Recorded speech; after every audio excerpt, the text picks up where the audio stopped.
decisions that are best for our fellow citizens. We ask that you guide our meeting so its purpose is meaningful. We pray for the people of Ukraine, for all those suffering or afraid, that you will be close to them and protect them. Amen. I pledge allegiance to the flag of the United States of America, and to the republic which stands, one nation, under God, indivisible, with liberty and justice for all.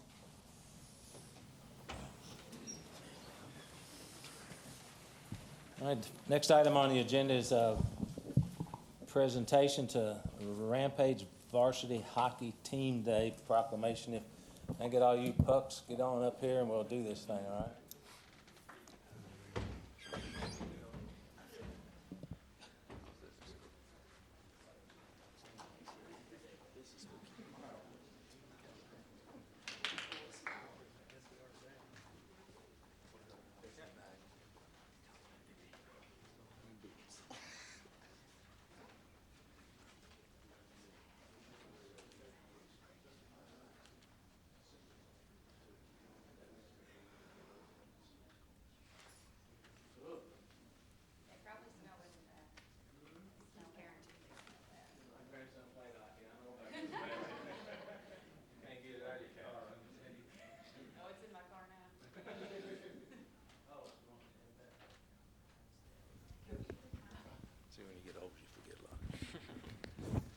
All righty.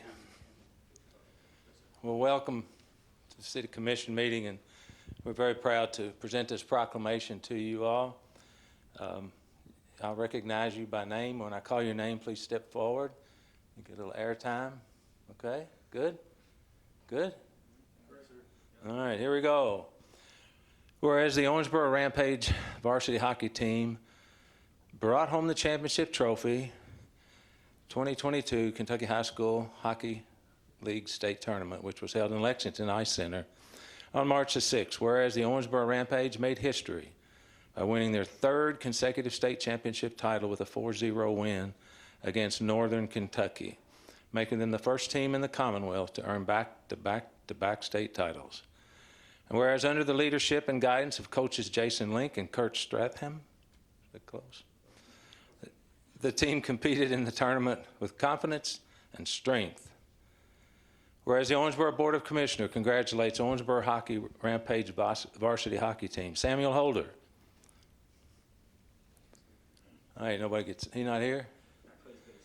Plays baseball. All right, well, I'll go ahead and announce the rest of it. Xander Brubaker.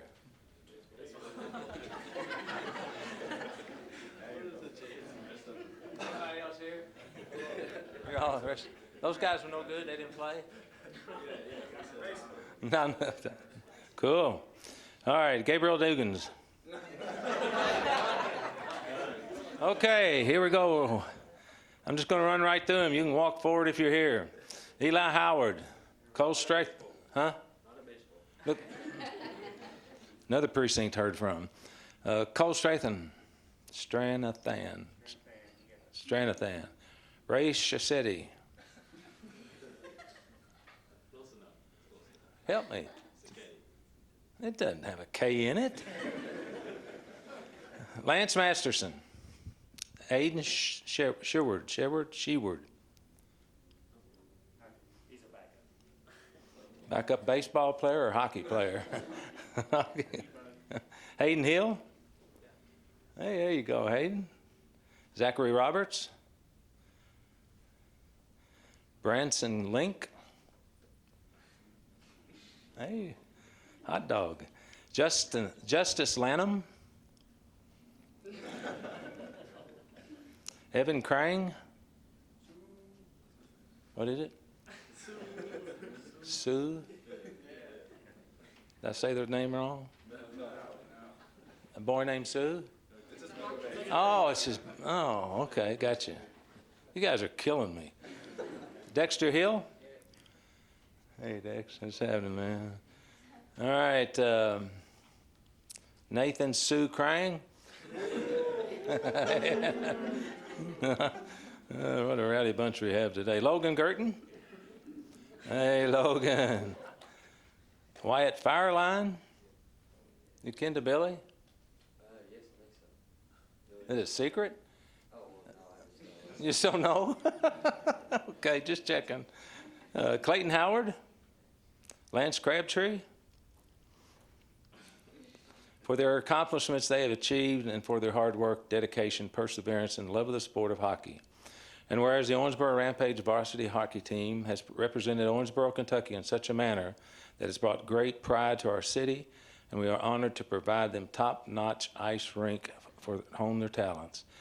Now, therefore, I, Thomas Hart Watson, Mayor of the City of Orangeboro, do hereby proclaim March 15, 2022 as Orangeboro Rampage Varsity Hockey Team Day in Orangeboro and encourage all citizens to join in recognizing and honoring the achievements of the Orangeboro Rampage Varsity Hockey Team, and we wish them the best of luck as they compete in the national tournament in Dallas.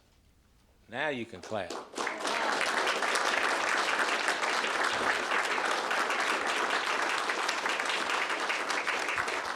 I'll get out of the way so you won't have a billboard to take pictures around. If y'all want to come on up and take some pictures.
Thank you, Mayor.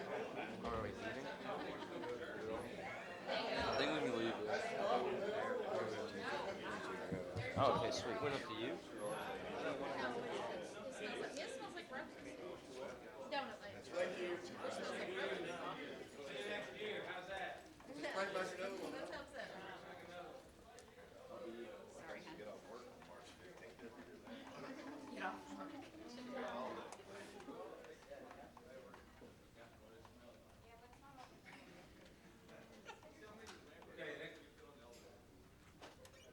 Ms. Canary, would you please come forward and bring your LD, what do they call it? CDL, that's it. Come on up. How are you? Oh, peachy, thanks. Okay, the City of Orangeboro Proclamation. Hi. What's the matter? What's the matter? You nervous? Yes. How you read it? No. Okay. No. Whereas public transportation is vital to the quality and life and economic well-being of the citizens of Orangeboro. Whereas many of our citizens use public transportation to gain access to jobs, schools, medical facilities, and other fundamental services. Whereas Orangeboro Transit bus drivers have remained dedicated to their crucial role in our community during another year impacted by challenges brought about by COVID-19 pandemic. Whereas bus drivers perform admirably in challenging weather and traffic conditions. Whereas our bus drivers provide more than transportation to their riders. They demonstrate patience, empathy, humor, and understanding to create a welcoming environment on their bus. Therefore, I, Thomas Hart Watson, Mayor of the City of Orangeboro, do hereby proclaim March 18th, 2022, Transit Driver Appreciation Day in Orangeboro in recognition and appreciation for the Orangeboro Transit bus drivers and their valuable contributions to our community. Signed and sealed this 15th day of March, 2022. Thank you so much.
That's fun. Okay, next item on the agenda is 4C, Convention Center update. Jamie Sheffer, Spectra.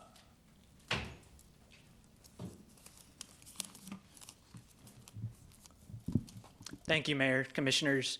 Jamie Sheffer, Assistant General Manager, Owensboro Convention Center and Sports Center. I'd like to introduce Dave Anderson. He's our Regional Vice President. So he's been a great support structure for Owensboro and for Spectra for many years. And so I'll talk a little bit about the presentation that you guys have on your screen. I'll kind of gesture to Dave, and he can talk a little bit about some national averages and see where Owensboro trends compared to the nation. First slide here, we've done an outstanding job of winning several awards this year. So you guys can see that we actually were accredited with the Global Biorisk Advisory Council accreditation. This is basically the gold standard for facilities who commit to a clean, health, sanitary facility, which is very important, with COVID and getting out of the pandemic. What we're really proud about is that we were named top 30 in the U.S. in Exhibitors Magazine. It's a great honor, and we were also given Reader's Choice Award for the 6th time and awarded our Prime Site Award for the 8th time. So this year we've won more awards than we've ever been recognized for.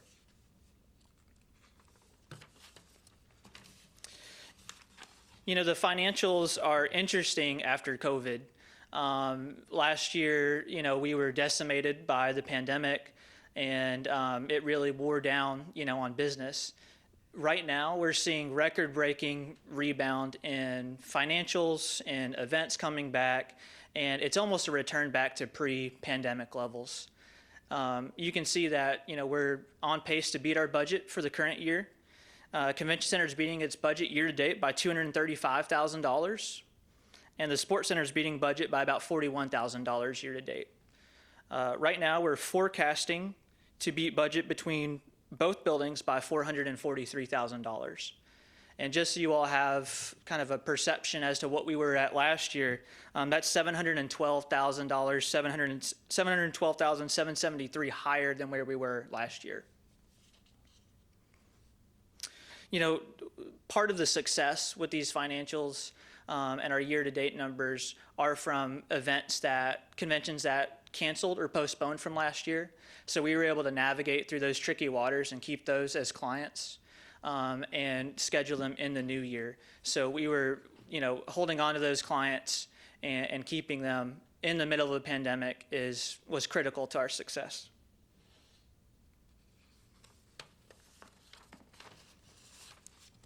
Right now, our combined forecast for the current year is looking to project 278 events, and that's welcoming over 150,000 attendees. Several new events that generate large amounts of economic impact. Kentucky Water and Wastewater Operations, that was a new convention that we booked this year. Precision Planning, Fear Expo, which was a trade show that catered to haunted houses. It was a pretty neat event, and they're already signed and ready to go for next year. Kentucky Broadcasters Association and the General Association of General Baptists. These are all new events that we were able to book for the current year and are hoping that they rebook with us and we start that relationship.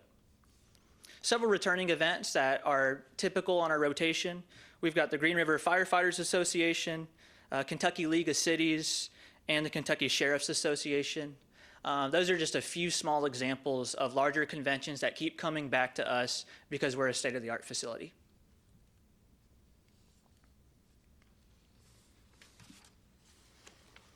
We've seen events come back in a large way at the Sports Center as well. Right now, we've got Tracy Lawrence and Clay Walker that are coming on this Saturday, the 19th. We've sold 2,700 tickets for that. Sellout is about 2,900 tickets. That's looking great for us.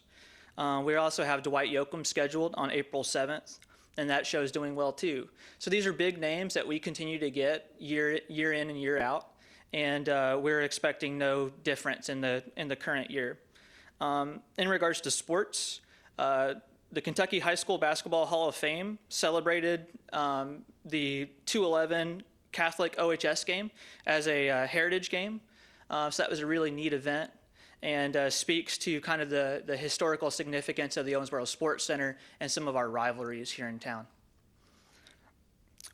Additionally, we've booked 5 basketball tournaments for the Sports Center this year, and a lot of these tournaments come back every year, and they're bringing people with them. They're staying in hotels, they're eating out, and it's a really great economic impact.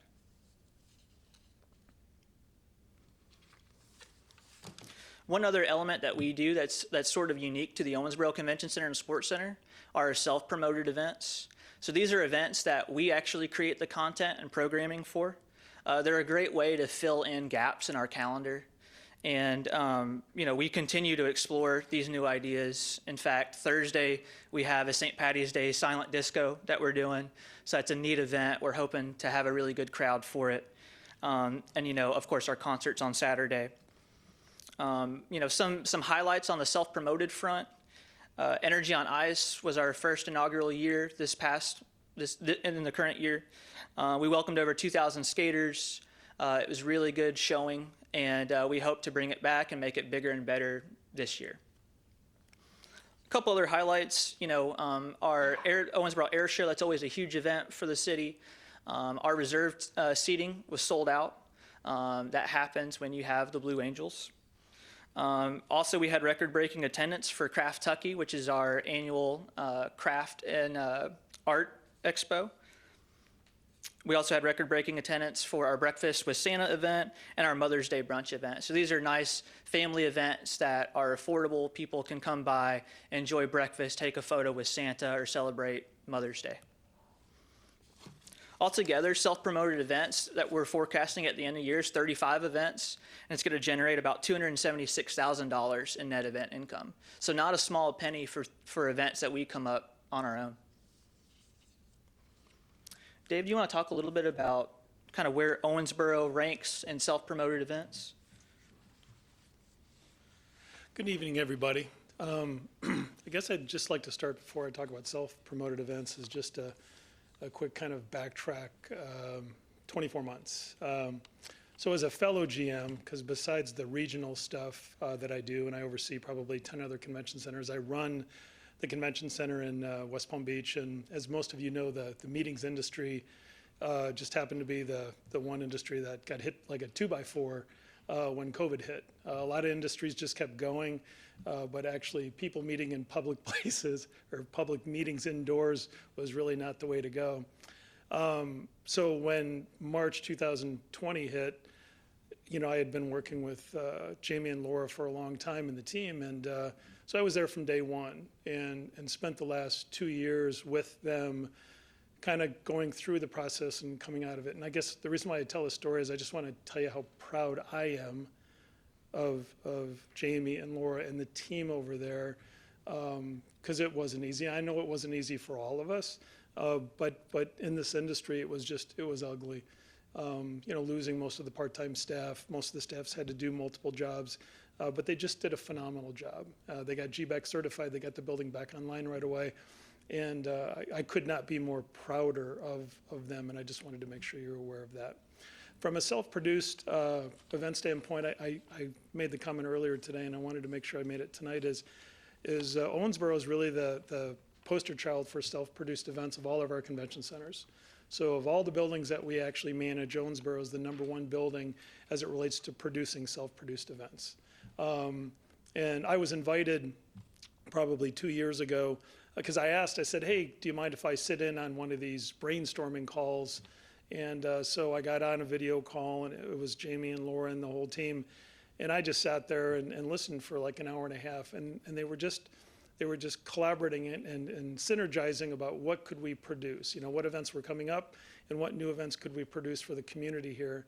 And it was just so impressive. So literally this building produces more self-produced events than most of our other buildings combined.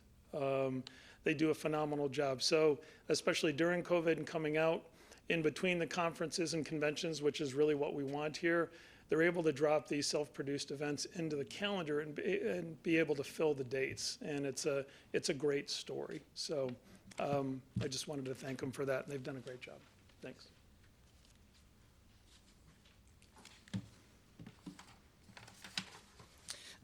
We've had some great success with attracting events for the sports floor. The Convention and Visitors Bureau is a huge boon to the effort in booking these events. Bluegrass Futsal Cup, the AVA Volleyball Tournament, the Apollo Summer Slam, and the KWC Volleyball Invitation were actually leads generated by the Convention and Visitors Bureau. And so they took point on that, and then we collaborated with them, partnered with them to make sure that we booked the business and to make sure that these events will go off without a hitch. Another joint effort that we're working with the CVB on is an open house on April 5th. And that's just to further showcase what this sports floor can do and what kind of events that we can host on it. Basketball, futsal, volleyball, wrestling. So it's really opened up a lot of doors and interesting avenues on how we can program the building. For us, partnerships are key. I talked a little bit about the Convention and Visitors Bureau, that's those events that I mentioned are a small fraction of what they do for us. So typically they help us in three major ways. They provide leads for us that turn into business, like some of those sporting events. They also help fund certain events. We booked a car audio show for next year, which is a competition where cars will drive into our exhibit hall and they'll have their radios blaring and they get graded on that. So a really unique kind of event. And the CVB was instrumental in providing the finances so that city fire personnel can be in the building to make sure that everything's safe and being ran. So there's countless examples of them pitching in financially, in those regards. And then the last way that they really help is just, a liaison to, of course, the amenities and the hotels here in Owensboro. So, the success of the convention center, it wouldn't be where it is without that partnership. Other than the CVB, of course, we work with Owensboro Health as our partner in health. They're a big sponsor of ours. During the pandemic, we did all kinds of unique programming, COVID vaccine clinics, drive-through flu shot clinics, and then, there are a plethora of, small programming events that we host throughout the year to help, promote a healthy lifestyle in Owensboro. Kentucky Legends, of course, a huge partner of ours. They sponsor the Kentucky Legend Cafe and the Pier. We're about to host a clothing drive in April. It's an annual event, and we continuously work with them on programming for their people. And of course, we work with the Chamber of Commerce on the monthly Rooster Boosters. Most of you all have been to those. It's a great event for us, and it's great to have, all these members of the community under one roof together, enjoying breakfast and just talking about what's going on in the city. And then, of course, we work with the hotels as well, not only on securing room blocks, but also creating unique packages when it comes to self-promoted events and concerts and things of the like.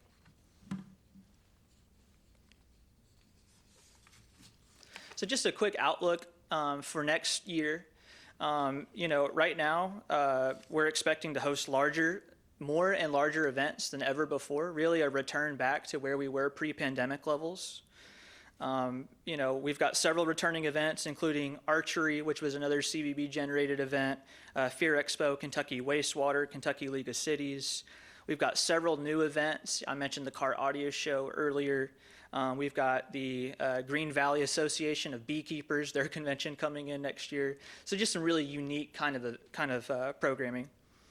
And we already have 10 definite conventions on the books for next year, and we're in talks with probably a good 7 or 8 more about booking their event. One thing that we've noticed is that convention business especially is booking much later than they usually do. Usually they're booking 12 to 16 months out. Well, that window has shrunk because I think everyone's anxious to get out and do things with the pandemic kind of in the rearview mirror. So these conventions are booking sometimes between 6 and 7 months out, and that's great for us. And then lastly, we've got several concerts that we're planning on having for next year. We're budgeting 7 between both buildings, and those are fun and exciting and drive people to Owensboro, and that creates an economic impact. Altogether, we have $650,000 of gross revenue on the books. Our typical goal is to have around $1 million at the end of the year, and we're right on pace to beat that goal for the current year. Okay, is there any questions? Commissioner Sanford?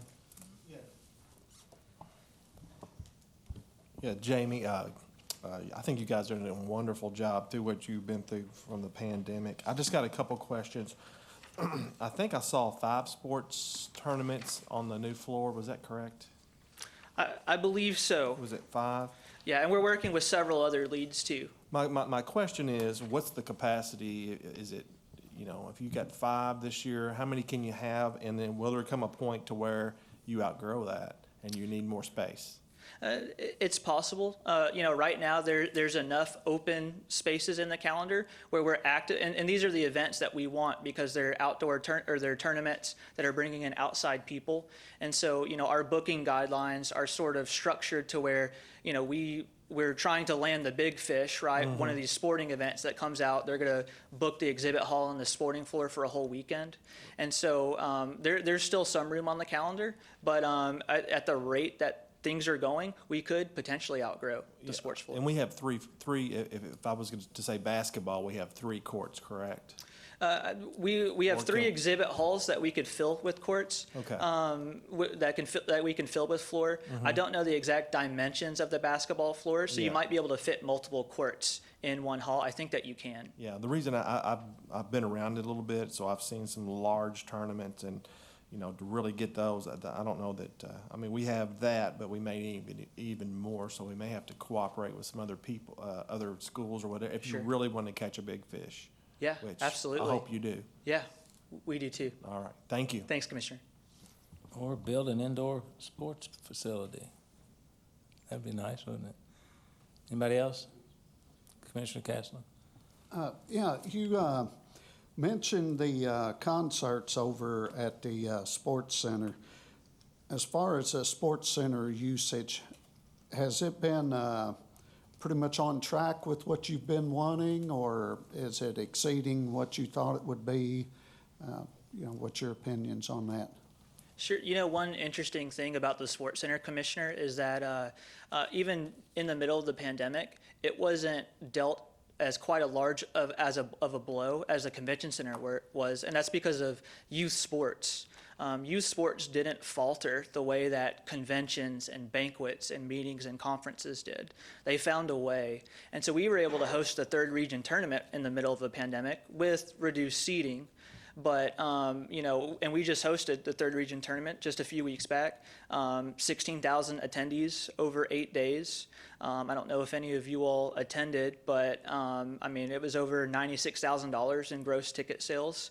It was an ode to what we did back in 2017, which was by far the largest attendance that we had for third region. So we don't expect business to falter at all, Commissioner. In fact, things are looking up. We budgeted to have 2 additional concerts next year for the Sports Center. And we're looking, I think what we're really trying to work on is diversifying the type of genres that we have over there. We all know country music does well here, but we want to look at doing some other things as well. And the sports tournaments, they've been repeat business. The tenants seem to be happy. In fact, the Thoroughbreds home opener starts this Sunday, the 20th. So we're looking forward to that again. But really, no, the Sports Center events have done a great job, and we continue to find, new events that we could host there, additional tournaments. Good. Just wanted to say, too, that we're going to miss Laura, Can't help but miss her. She's a real sweetheart and just really knew her job. Thank you. Thank you. Anyone else?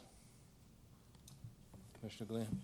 So one question I've got is a lot of the events, the first few years the center was open, were nonprofit groups like Men Who Cook and things like that. I didn't really see as much conversation in your presentation, which was excellent, by the way, about that. So how do we look in that area? Yeah, so, local nonprofit groups are a huge advantage and a huge boon to our community. Events like the lip sync battle with puzzle pieces are huge, and from a dollar standpoint, they generate a healthy amount of income for us as well. The primary reason we were built is to generate an economic impact. And so, our priorities and our booking guidelines, which the city approves, are all structured to where, priorities go to the multi-day conventions, the multi-day sporting events. And so, but fortunately, there's room on the calendar, and we work with the nonprofits enough to where we always find a way to be able to accommodate them and to host them. And they're a huge part of what we do, and we want to keep it that way. Okay, the other question I had is, you've had a lot of concerts in the sports center. One of the things I remember is we had a few concerts early on in the evolution of the convention center, and there was just a tiny little bit of degradation in acoustics. Have you been able, or do you have any plans to work on the acoustics in the convention center to make that a more concert-friendly environment?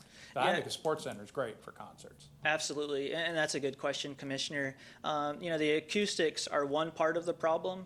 I think the larger part is that, you're in an exhibit hall, it's one tier of seating, and the way that we have to, arrange those seats is people are packed in.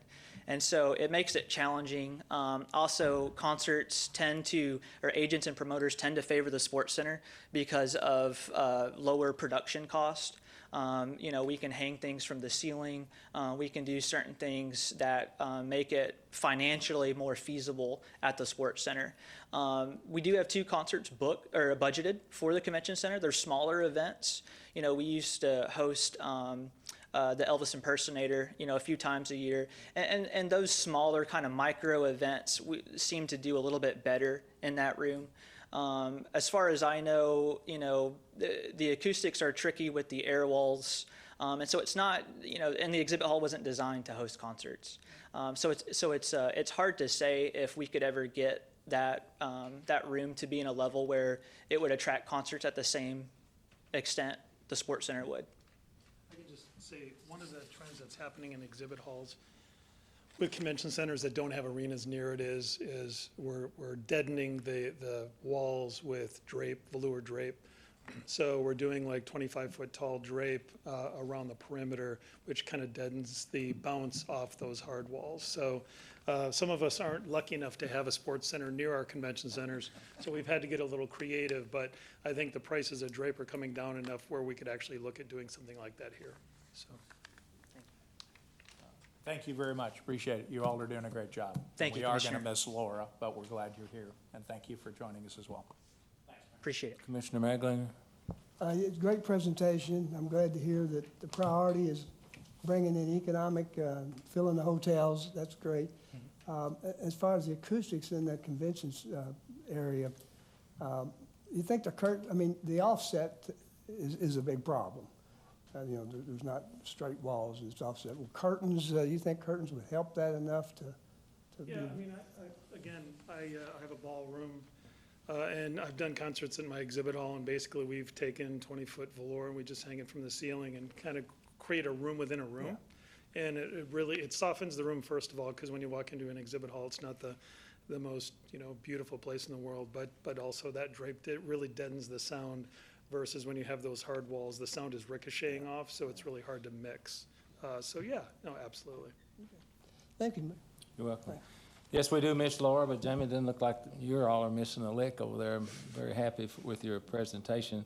I did see her in Lexington last week, maybe at the State Chamber, and a pretty big venue there as well. Do you all keep track of how many days you're dark? Like, nothing's going on in there? We do, Mayor. I don't mean to blindside you with that. No, that's okay.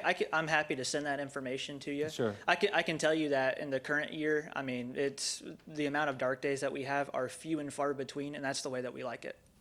And by the way, I learned from Keith Lawrence that the actual name of our sports center is Orangeboro Memorial Recreation Center. It was built in honor of those that had fought in the wars, and somewhere along the line, I'd love to screw everybody's posters up and everything and turn it back into the Orangeboro Memorial Recreation Center. I think it was 49 or 47 when it was built. So, but We appreciate it. It helps our bottom line. When you do well, we do well, and we appreciate that. That's right. Thank you, Mayor. Thank you all for Thank being you. here. If I could just finish with, just so you know, Yeah. the way we look at our convention centers right now is based on 2019's numbers, because 2019 was really record years for all of us. And most of our buildings right now going into 23 are running between 80 and 90%. Owensboro is going to run at 100% of 19. So again, it's a leader with self-produced events. It's a leader with the comeback out of COVID. The team is really doing a phenomenal job. What do you think's the reason for the self-produced events? Where's that step? They're It's the it's poster child for It's them. the team. It's the team. I sat just before we came over here, we had a meeting again. I sat and watched the team, and they were talking about all the self-produced events coming up. They were talking about the new ideas for self-produced events moving forward. And a lot of it is based on community feedback. You know, it's what's worked, what hasn't worked. You know, that's one of the great things about the team is, you know, that if something doesn't work, they kind of goes by the wayside and they come in with the new idea, and they've just stuck with it. So that's what I see, and it's a really good story. Thank you all very much. Anything else? Appreciate it. Take care, Jim. Okay.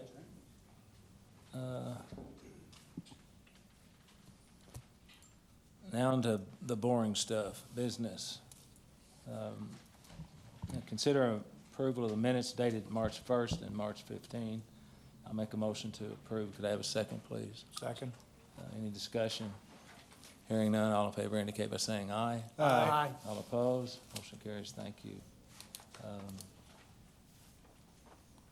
At this time, we'd like for you to consider these board appointments.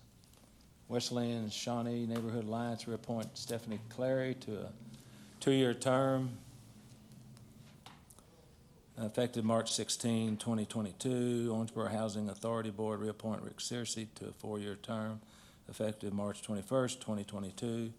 Orangeboro Human Relations Commission appoint Isis Hawk Crocker to fill the remainder of an unexpired term which ends December 31st, 2023. And the appointment of Orangeboro Davis County Drug and Alcohol Steering Committee, appoint Shelley Newcomb as a joint city-county appointment to fill the remainder of an unexpired term which ends September 1, 2022, and appoint Erica Wade as a joint city-county appointee to fill the remainder of an unexpired term which ends September the 1st, 2023. I'll make a motion to approve these appointments. Could I have a second, please? Second. Any discussion? Hearing none, all in favor indicate by saying aye. Aye. All opposed? Motion carries. Thank you. Item 6, ordinances. This will be a roll call vote. City Clerk, Ms. Davis. Ordinance 6-2022. Wait a minute, back up. Ordinance 4-2022. An ordinance annexing to the city of Owensboro certain unincorporated territory in the county of Davis, adjoining the present boundary line of the city, being property located at 2731 West 2nd Street, containing 10.416 acres, more or less, at the request of Western Kentucky Botanical Gardens, Inc., read for approval on second reading this 15th day of March, 2022. I'll make a motion to approve. Could I have a second, please? Second. Any more discussion? This is a second reading. Anything else to be said? Okay. Hearing none, roll call, please, Ms. Davis. Commissioner Sanford, Yes. Commissioner Caslen, Yes. Mayor Watson. Yes. Mayor Pro Tem Maglinger, Yes. Commissioner Glenn. Yes. Thank you. Item 6B, please. Ordinance 5-2022, an ordinance closing the alley right-of-way located behind 1633 Mosley Street that is a north-south alley from East 16th Street to East 17th Street between Mosley Street and Sweeney Street in the city of Owensboro, Kentucky, at the request of IMI Real Estate LLC, read for approval on second reading this 15th day of March, 2022. Thank you. I'll make a motion to approve this. Could I have a second, please? Second. Thank you. Any further discussion? Hearing none, all in favor indicate by saying aye. Aye. I'm sorry, roll call. Commissioner Caslen, Yes. Mayor Watson, Yes. Mayor Pro Tem Maglinger, Yes. Commissioner Glenn, Yes. Commissioner Sanford. Yes. Thank you. My bad. Item 6C. Ordinance 6-2022, an ordinance approving and adopting text amendments to Appendix F, Article 3, 8, and 14 of the Owensboro Metropolitan Zoning Ordinance for the cities of Owensboro and Whitesville and Davis County. Read for approval on second reading this 15th day of March, 2022. I make a motion to approve. Could I have a second, please? Second? Any further discussion? Do you have anything to add, Brian? Everybody okay with this? No more discussion. Okay, roll call, please. Mayor Watson, Yes. Mayor Pro Tem Maglinger, Yes? Commissioner Glenn, Yes. Commissioner Sanford. Yes. Commissioner Caslen. Yes. Thank you. Item 8, municipal orders. 8A. Municipal Order 11-2022, a municipal order declaring the property located at 506 Locust Street as surplus property and authorizing the mayor to execute a real estate purchase agreement and deed conveying the property for purposes of economic development. Introduced and read for approval on one reading this 15th day of March, 2022. Okay, I'll make a motion to approve. Could I have a second, please? Second. City manager, you have any comments? I do, Mayor. Thank you. You're welcome. This municipal order declares surplus and authorizes the sale of city-owned property at 506 Locust Street, which is at the southwest corner of 5th and Locust, across from Haley McGinnis Funeral Home. The property is just over half of an acre, and we're selling it for the appraised value of $60,000. The buyer, Robert Whitaker, plans up to 6 brownstones in the 2,100 to 2,300 square feet range, plus garages. While the picture on the bottom left of your screen is not an actual rendering of his project, it is a model for what he plans to build. This action is consistent with the downtown master plan, which identified lower density residential as the preferred use of this site. If the development does not begin within 30 months of the closing, the city has the option to repurchase the property for the same price. And on the right side of your screen, you can see the original downtown master plan from 2009. The two small yellow buildings there, you can see at the corner of 5th and Locust is the actual parcel in question. And that yellow you can see highlighted below in the key is lower density residential. So this action is consistent with the plan that we've been implementing for the last 12 to 13 years now. Okay. Any other discussion? All right, all in favor indicate by saying aye. Aye. All opposed? Motion carries. Thank you. Okay, city manager items. Mayor, first up, Angela Wanninger will present the fiscal year to date financial report. Ms. Waniger. Yes, if we can get it pulled up on the slide. There we go. Thank you. My PowerPoint presentation will be on the general fund activity for the month of and the 8 months ended February 2022. You may refer to page 3 of your financial packet for more detail. So for our first slide, the month of February, actual revenues of $4,875,112 were higher than budgeted revenues of $4,444,164, primarily due to higher revenues in occupational tax, offset by timing and property tax. Our next slide is for the 8 months ended February, where total actual revenues of $49,276,081 were higher than the budgeted revenues of $46,414,419 for a positive variance of $2,861,662. This variance is primarily due to higher occupational license fee, higher property taxes, and higher insurance license fees. Our next slide is for the month of February. For expenditures, actuals were $4,468,064, which were lower than the budgeted expenditures of $4,691,080 for a variance of $223,016. This is primarily due to savings in personnel services. Our next slide is the 8 months ended February on expenditures. Actuals were $44,337,950, which were less than budgeted of $46,886,440 for a variance of $2,548,490. This is due to timing in basically all of our categories and savings in the personnel services. And for our final slide, The green line depicts our revenues and the red line depicts our expenditures. As you can see, the city's monthly revenues and expenditures are cyclical, depending on the time and season of the year. This is the nature of the finances at the city, and we budget accordingly to reflect this. This graph depicts the monthly actuals for revenues and expenditures. Our year-to-date excess revenues over expenditures is $4,938,131.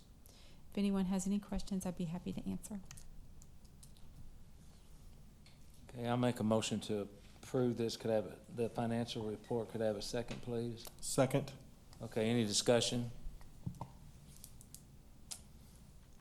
Okay. You wowed us again. All right. All in favor indicate by saying aye. Aye. All opposed? Motion carries. Thank you. You're welcome, Mayor. Item 9B, consider personnel appointments. City Manager. Thank you, Mayor. Tonight, Mayor Commissioners, we have the following appointments for your consideration. Anthony Small, probationary, full-time, non-civil service appointment to laborer maintenance helper with Public Works Street and Stormwater Department effective March 21st. Elijah Probus, probationary, full-time, non-civil service appointment to officer with the Police Department effective March 28th. Christopher Burns and Jason Lee, probationary, full-time, non-civil service promotional appointments to lieutenant with the Police Department effective April 10th. Brent Kelly, regular, full-time, non-civil service appointment to loss prevention manager with personnel effective March 15th. Aaron Hamilton and Nicholas Wellman, regular, full-time, non-civil service appointments to sergeant with the Police Department effective March 28th. And Dennis Pearl, regular, full-time, non-civil service appointment to refuse truck driver with sanitation effective March 29th. Mayor, if I could just for a second comment, Brent Kelly, our loss prevention manager, is actually with us today. I believe this is the first commission meeting you've attended. And so obviously he's been employed right at a year since he's coming off of his probationary status and going to regular status. He works with Josh Bachmeyer in the personnel department. Josh is not here tonight. He's doing testing for the fire department. And so Brent timely attended in his stead, so I wanted to acknowledge him and point him out to the commission. You please stand. Hi, Brent. Congratulations. Nice shirt, purple. Okay, I'll make a motion to approve these appointments. Could I have a second, please? Second? Any discussion from the dais? Hearing none, all in favor indicate by saying aye. Aye. All opposed? Motion carries. Thank you. Item 9C, city manager's going to comment on the projects he's working on. No additional comments tonight, Mayor. You're not going to tell us on what all the projects you're working on? No, that's typically what we do at the work session on the project report, so no update right now. Well, I'm the mayor, and so I'm asking you, no, I'm just kidding. Okay, no managers. Communication from elected officials. Communication.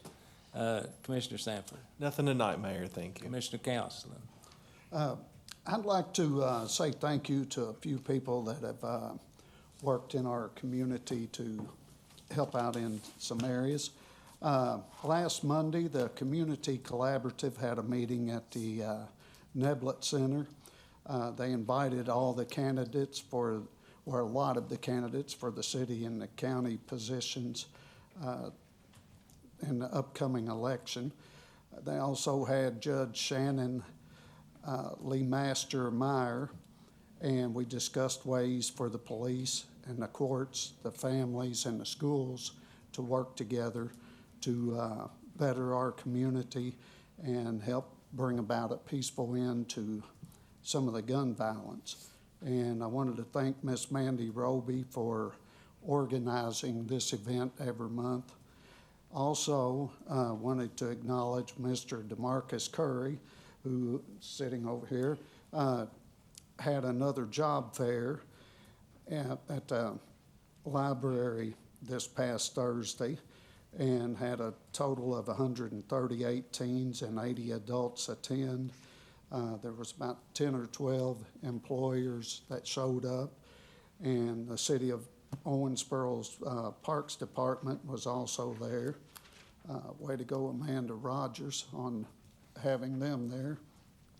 And last but not least, I just wanted to thank the Chamber of Commerce for the great show that they had at their annual awards banquet.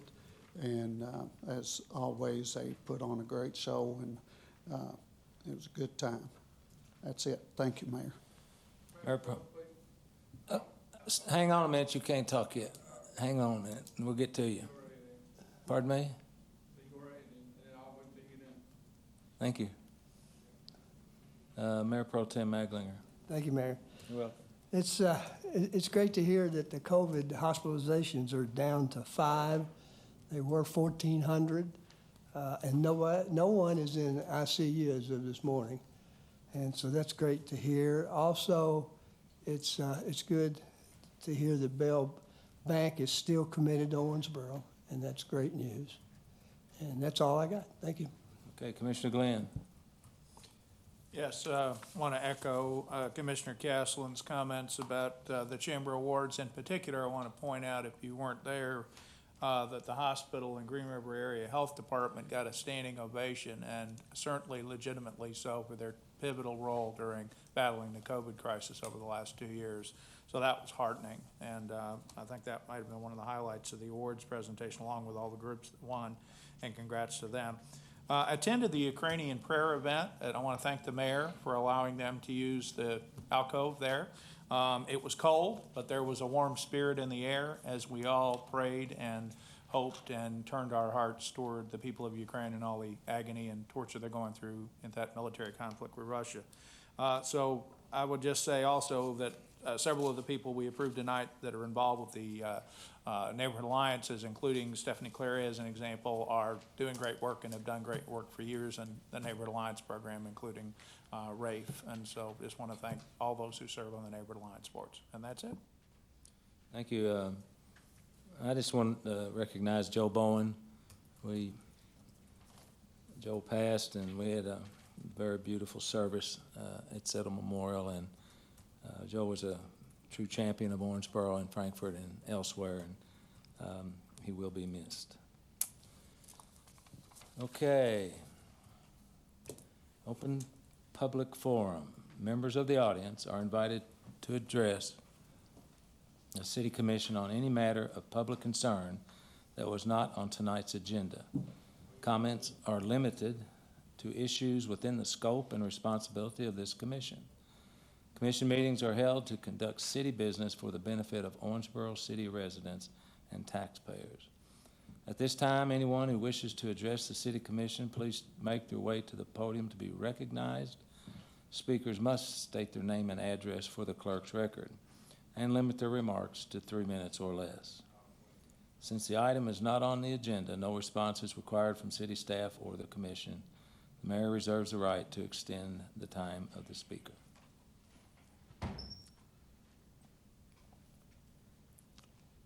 My name is J.H. O'Neill. I live here in Owensboro, Kentucky. I have my whole life.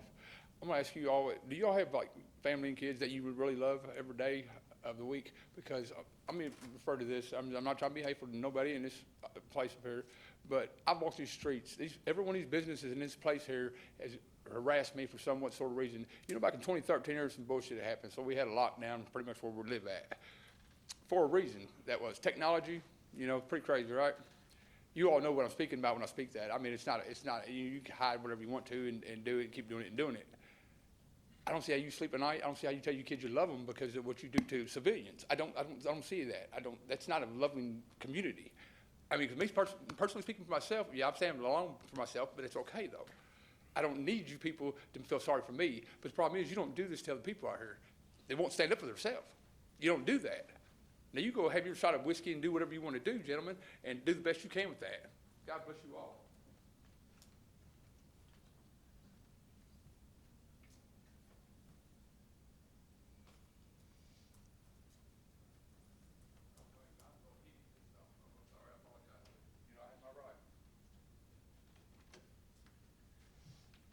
What do you think about that, Mayor? Do something about that. Keep it up, you're gonna go to jail. Just go. I'm leaving. I'm waiting for the other. There's no reason to be disorderly about it. I'm leaving.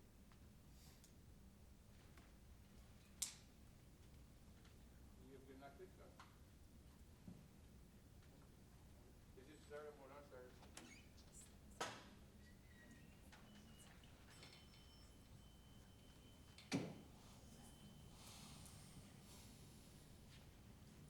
Anybody else want to follow that?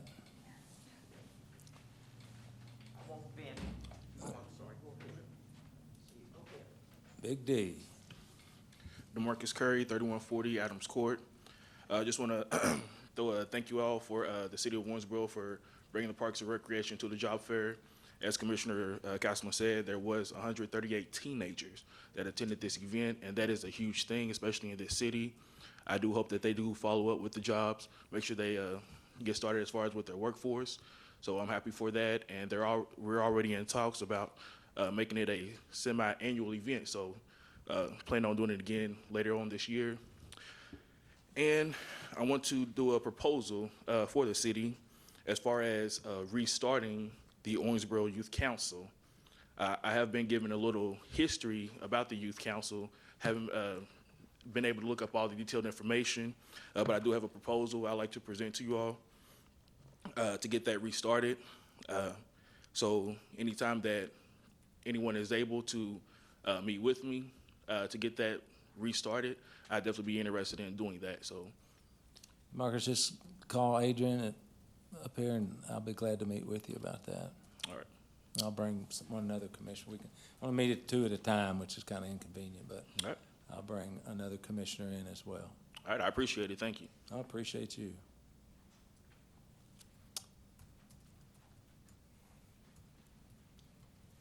I thought you moved, Bob. I did. Oh, okay. Just the other side of town. Oh, I thought you meant. Bob Zimmerman, Davis County. I moved out of the city to You did? county. Yeah. Oh, you can't speak here then if you don't live in the city. I understand. Just had a quick couple of questions, and don't want to direct them to Chief Elam, but may I just say they're concerning OPD? And not any negative remarks. It's just a couple of complaints that I've seen around town in traffic situations. That's what I wanted to talk about. Two questions, and I do request they be taken serious by OPD and maybe even written down for proper review if they have an answer or response to these.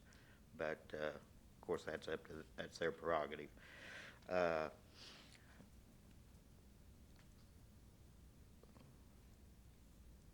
My question was, how many? And like I say, I don't want to direct it directly to OPD, but if the commission is concerned about these matters, I'd hope they would be. How many warning citations have been written for stop bar violations? And what a stop bar is, at all intersections that have a left or right turning lane, well, in this case, a left turning lane, they were put there by law to indicate to drivers where to stop their vehicle. And usually in a left turning lane, they're a little before the regular straight traffic bars. And and I know this seems insignificant, but maybe by hearing it and the citizens that hear it it may save some accidents and a lot of frustration and distress if I understand OPD's got serious matters they're dealing with right now, but like I say, maybe by me saying a few words it'll help the situation. That's all I'm concerned about.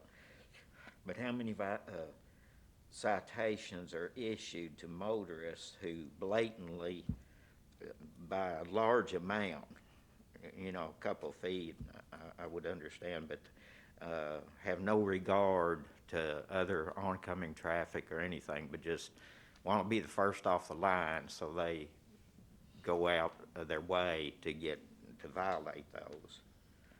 And like I say, they're lawfully located and have stringent regulations on the design of them. And we've all been frustrated and to the point of more than frustration when it involves an accident or a side swipe or something like that. But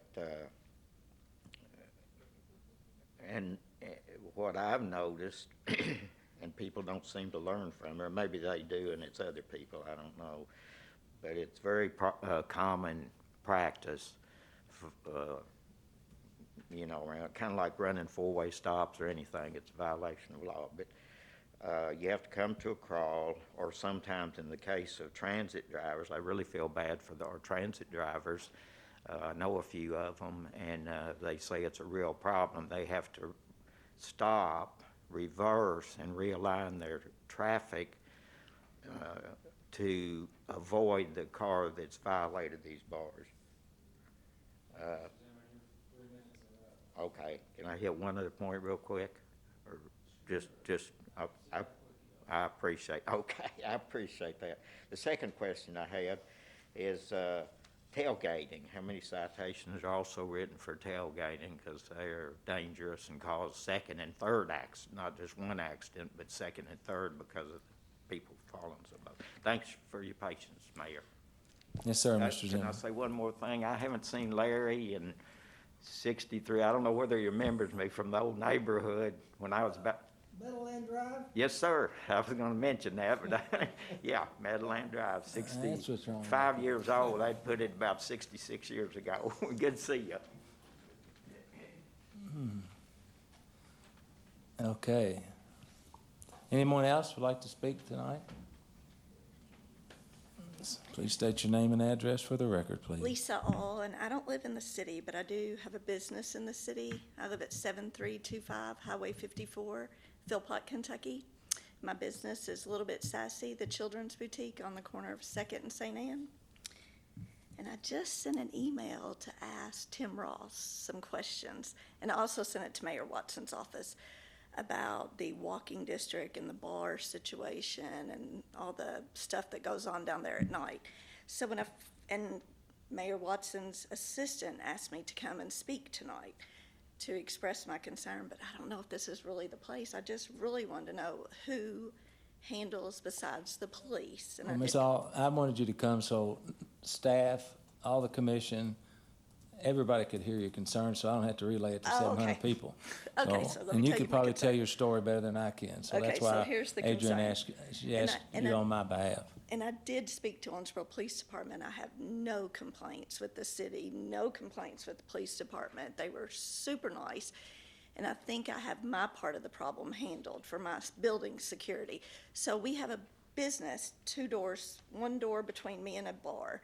And I installed security cameras. There is so much stuff going on downtown.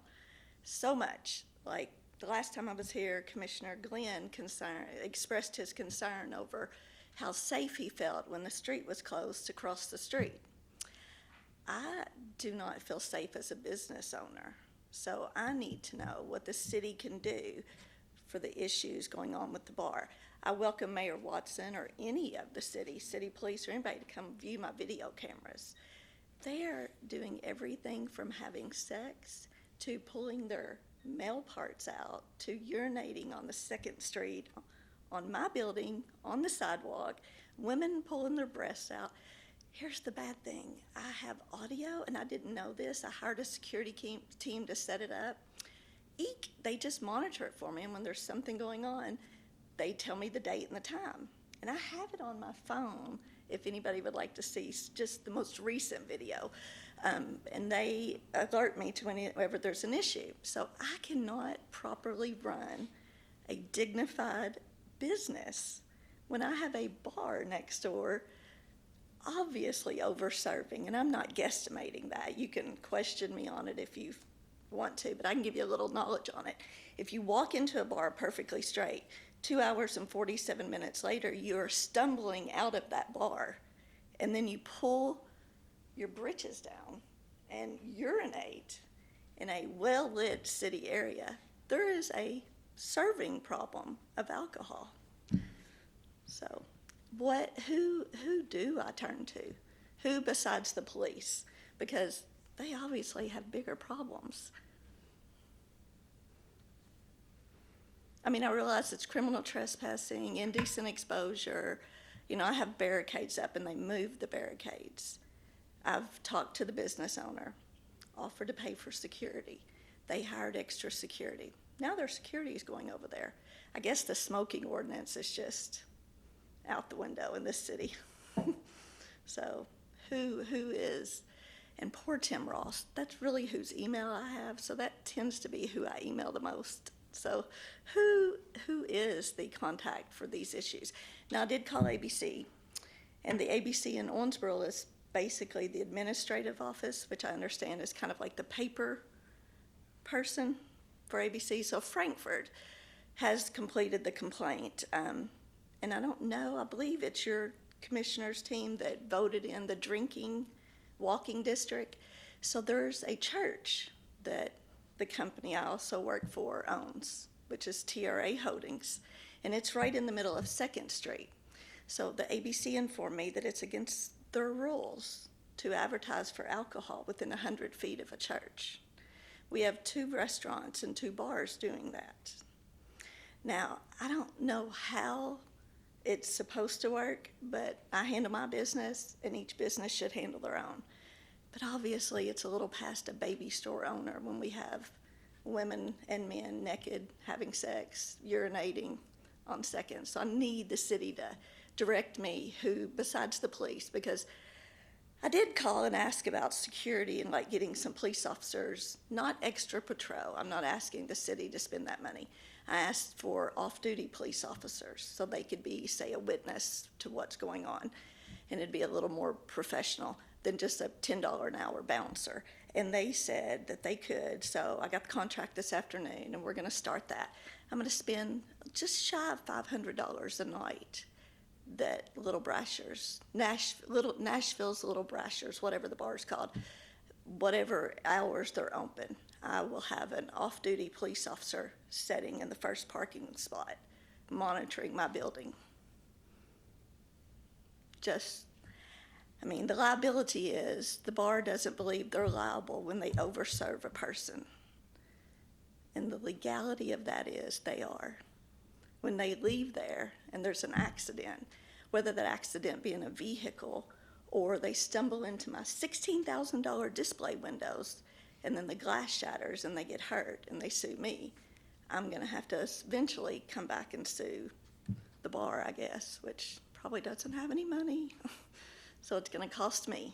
So again, who am I supposed to discuss this with that will actually do something? ABC, OPD, and what part of the city takes responsibility for this? Would you like me to comment specifically, or?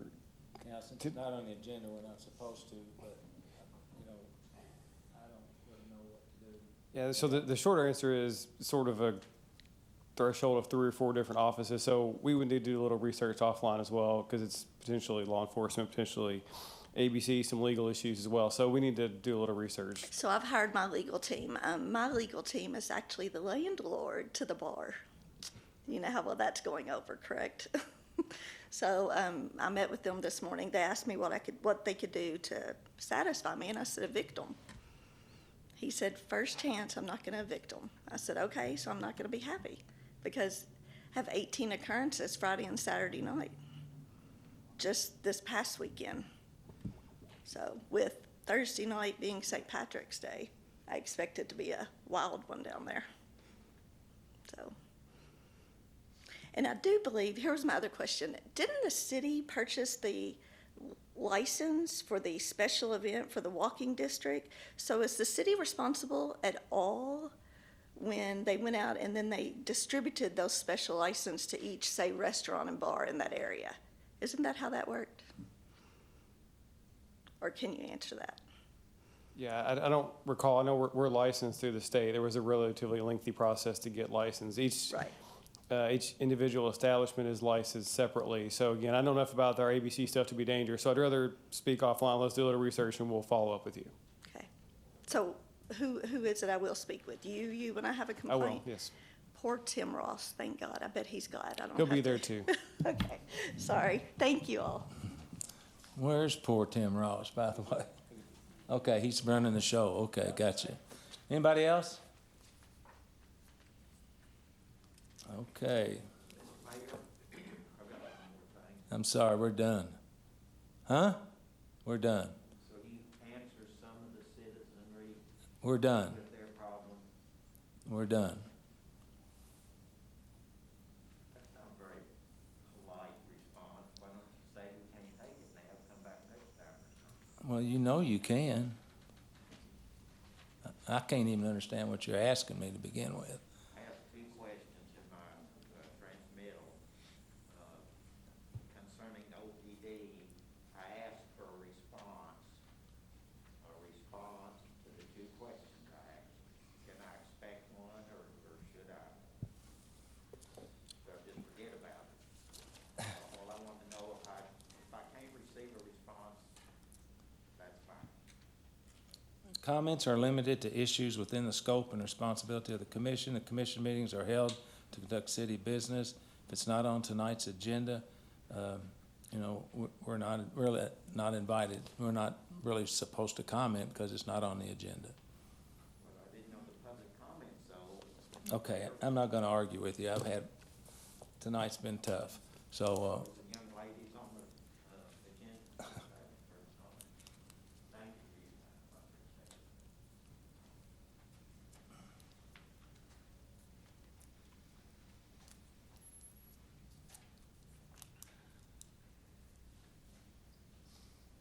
appreciate it. okay.